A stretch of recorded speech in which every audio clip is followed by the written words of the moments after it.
এই মুহূর্তের খবর হচ্ছে কুয়েটে ছাত্রদল ও বৈষম্য বিরোধী দফায় দফায় সংঘর্ষ, বিজিবি মোতায়েন করতে হয়েছে।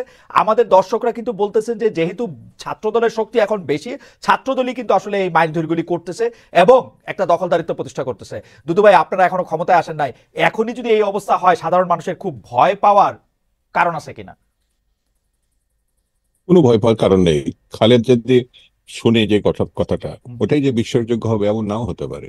হুম, যেমন আমি দুপুরে নাগাদ শুনেছি যে প্রতিপক্ষ ছাত্র দলের উপর চড়া হয়েছে।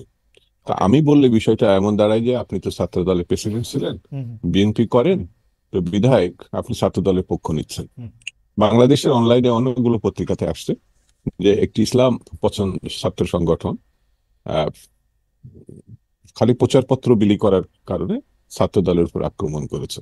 যদি এমনটা হয় তাহলে আপনার প্রশ্নটা আমার মনে হয় উত্তর যথাযথ দেওয়া হয়েছে। 2 নম্বর হচ্ছে আপনি আমার বক্তব্য শেষ করার মুহূর্তে আপনি মাহবুব কামাল সাহেবের যাওয়ার আগে আমাকে একটা প্রশ্ন ছুড়ে রাইট, দিয়েছিলেন, রাইট, যেটা আমার মস্তিষ্কে কাজ করছে। সেটা হচ্ছে যে বর্ষাবাদলের মধ্যে ইলেকশন কেন হবে? হুম, আপনারা চেয়েছেন সেটা, 5 তারিখের কথা যেটা, হ্যাঁ, যেটা আমরা মহাসচিব বলছে বা আমাদের পক্ষ থেকে বলা হয়েছে, বর্ষাবদলে তাহলে তো গণঅভ্যুত্থানও নাও হতে পারতো। রাইট, একটা কথা আছে যে দুটো বাচ্চা, একটু ছোট্ট, আমি সময় নিই এক এক রাইট, মিনিট। সেটা হচ্ছে এক মেয়ে আরেক ছেলে বন্ধুকে, ছোট্ট বাচ্চা একেবারে 3-4 বছরের, বলছে যে তোমার মার যে বাচ্চা হয়েছে আজকে, এটা হতে পারে না, কারণ আজকে তো রবিবার, রবিবার তো ছুটি থাকে, হুম, তো রবিবার কি করে বাচ্চা হয়? বলছে না, তুমি হাসপাতালে দেখে এসছে। আমি বললাম তাহলে তুমি একটা ভুল দেখছো, রবিবার কোনোদিনই বাচ্চা হতে পারে না। বাচ্চাদের কথা আর কি, এটা আমি কোথায় যেন দেখেছিলাম রাইট, কৌতুকটা, রাইট। হঠাৎ করে মনে হলো। তো 5ই আগস্ট কোনো কিছু সম্ভব না, এটা আমার কাছে মনে হয় না সম্ভব, যদি জাতি সিদ্ধান্ত নেয়। বাড়তি একটা জিনিস হাতে নিতে হবে বর্ষা বাদলের জন্য, সেটা হলো ছাতা। অনেক প্রাকৃতিক বিপর্যয়ের মধ্যে মানুষ ভালো কাজ করতে পারে না তা না, তবে কাজটির গুরুত্ব আছে কিনা, আর সময় যদি থাকে 1 মাস এদিক ওদিক করে আরো ভালো করা, তাহলে সেটাও হতে পারে। যদিও আমার আমি কাছে মনে দুইটা হয় কথা বলতে চাই। প্রথম কথা হচ্ছে গণ অভ্যুত্থান তো ক্যালেন্ডার দিয়া করা হয় নাই আসলে, এটা একটা ইট জাস্ট হ্যাপেন। আর 2 নাম্বার কথা হচ্ছে যে আপনি আমি যারা শহরে থাকি তাদের জন্য হয়তো এটা শুধু ছাতা, গ্রামের জন্য হয়তো এটার মধ্যে কাদা পারানো, পানি পারানো। এখনো তো আর বাংলাদেশ উন্নয়নের জোয়ারে একদম শেষ হয়ে যায় নাই, সিঙ্গাপুর হয়ে যায় নাই, সুইজারল্যান্ডও হয় নাই। রাস্তার আইল দিয়েই আসতে হবে, তারা কাদা ভেঙে আসবে, এটা একটু কষ্টই হবে মনে হয় দুদু ভাই। আমার কাছে, আমি আর স্পষ্ট করে বলি, হুম, আমি শ্রদ্ধা করি 5ই আগস্ট যারা রক্ত দিয়েছে, যারা বিছানায় কাতরাচ্ছে আহত হয়ে, নো ডাউট আমরা তাদের জন্য প্রার্থনা করি, আল্লাহ তাদেরকে সুস্থতা দিক। যারা শহীদ হয়েছে তারা বেহেশতে নসিব হোক।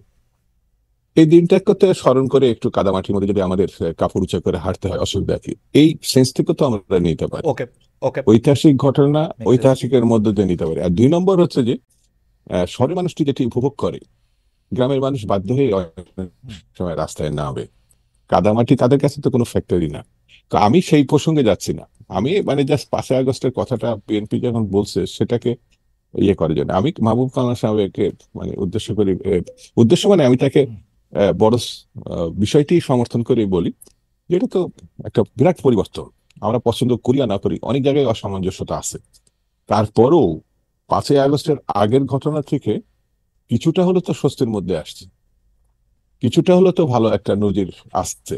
বাকি খারাপ কাজটা তো আমরা একটি নির্বাচিত নেতৃত্ব তৈরি করতে পারলেই, যেসব মানে খারাপ দিকগুলো আমরা প্রত্যক্ষ করছি দেখছি, যার সংখ্যা কিন্তু 3 থেকে 4% ঘটনার যদিও বেশি আমি না। দুইটা বিষয় আপনার একটু দৃষ্টি আকর্ষণ করতে চাই। আপনার আগের বক্তব্যে আপনি এটা বলছেন যে এটা আসলে যাতে একটা গণতান্ত্রিক সরকার ক্ষমতা আসে সেই জন্য এই আন্দোলনটা হয়েছে এবং একটা অগণতান্ত্রিক সরকার যে 15 বছর ধরে চাইপে বসেছিল তাদেরকে সরানো গেছে। কিন্তু ঘটনা হইতেছে পাশাপাশি তো এই প্রশ্নটা আসলে করতে হবে, আপনারা যে সেম আরেকটা ওরকম সরকার হবেন না, এইটার তো আসলে কোনো গ্যারান্টি নাই। আর 2 নাম্বার হচ্ছে আমরা তো দেখতেছি যে জিনিসগুলি নিয়ে মাহবুব কামাল ভাই সবচেয়ে বেশি উদ্বিগ্ন, এই জিনিসগুলি নিয়ে আসলে বিএনপির পজিশন কি আমরা জানি না। তো বিএনপি কোনো পজিশন আদৌ নিছে কিনা মাহবুব কামাল ভাই আমাদের নিশ্চয়ই পরে আলোকিত করবেন যে এটা নিয়ে সবচেয়ে বেশি কামাল ভাই কনসার্ন, সেটা কি বিএনপির পজিশনটা কি আসলে? কারণ আমি একটা আচ্ছা, মিনিট আসতেছি, শুধু পজিশনটা শুনে আসি। আপনি যেগুলিকে আসলে তুলে ধরছেন এবং আমার উপর একটু বিরক্ত হয়েছেন, আমি মাঝখানে আপনার একটু থামাইছি, এইটা একটু দুদু ভাইদের পজিশনটা একটু শুনে আসি যে পজিশনটা কি। খুব উনি সহজ স্পেসিফিক যদি বলছেন কিছু জিনিস। খুব সহজ যদি মাথা কাজ করে। জি। আমরা শেখ মুজিবের কাছে আর যাই করি রক্ষী বাহিনী প্রত্যাশা করি নাই, হুম, আমরা একদলও প্রত্যাশা করিনি। হুম, তার মতো একটা এত বড় নেতার কাছ থেকে আমরা দুর্ভিক্ষ প্রত্যাশা করিনি। তিনি আসার পরে এরকম একটা ওলটপালট এবং যা ভয়ঙ্কর এবং বিভৎস বাংলাদেশ হবে এটাও আমরা প্রত্যাশা করিনি। হুম, আবার সেই জিয়া রহমানের মতো, যাকে আমরা নেতাই মানিনি, হুম। যিনি স্বাধীনতা ঘোষণা করছেন বলে তাকে উপহাস করছে কেউ কেউ, সেই মানুষটি আবার সাংবাদিকদের লেখার সুযোগ করে দিবেন, দুর্ভিক্ষ তিনি আহ, এড়িয়ে জাতিকে মুক্ত রাখবেন, তিনি সকল রাজনৈতিক দলকে আবার রাজনীতি করতে সুযোগ দেবেন। এটাগুলো তো কেউ জিয়ার কাছে প্রত্যাশা করেনি। সেহেতু আগামী দিনও এই প্রত্যাশা না করার ঘটনাই তো তিনি ঘটিয়ে গেছেন বিএনপির মধ্যে দিয়ে। বিএনপি যত সমালোচনায় হোক না কেন, বিএনপি এরকম একটি প্রায় পৌনে এক শতাব্দীর না, আহ, আপনার কাছে মনে একটি হয় না দলের দুদু ভাই, সরকারি চাকরি থেকে না এসে না রাষ্ট্রের সর্বোচ্চ ক্ষমতাটা করা এটা বাংলাদেশের রাজনীতিতে এটা আসলে ঠিক হয় নাই, মানে যেটাই যেরকমই পরিস্থিতি ছিল না হোক না কেন, এটা একটা ব্যাড প্রেসিডেন্ট যেমন হয়েছে সরকারি যেমন চাকরি আপনার থেকে কাছে আইসা। যেমন আপনার কাছে মনে হচ্ছে না হুম। যে শেখ মুজিবের মতো এরকম একজন ব্যক্তি ওয়াদা খেলাপকারী হবে, না না, এত সেটা আমার নৃশংস কাছে মনে এবং হচ্ছে, আমি মনে করি না যে না মনে হয়নি বলেই তো আপনি না, না, জিয়ার মনে হয়েছে, মনে হয়েছে, যেখানে মনে যেখানে হয়েছে। প্রশংসা এখানে যদি আওয়ামী প্রশংসা লীগের লোক থাকতো দুদু ভাই, আপনি আমারে ট্রাস্ট করেন, আওয়ামী লীগের লোক থাকলে আমি এই প্রশ্নটা এই তার সম্পর্কেই করতাম। আমি এটা না বলতেছি না যে এটা একটা ব্যাড প্রেসিডেন্ট না না হয়েছে না কিনা। না আপনি খারাপটাকে আলোচনায় আনে ভালোটাকে খারাপ করা যায় কি করে? আপনার প্রশ্নের ধরনটা আমার কাছে মনে হয়েছে এইরকম। ওকে,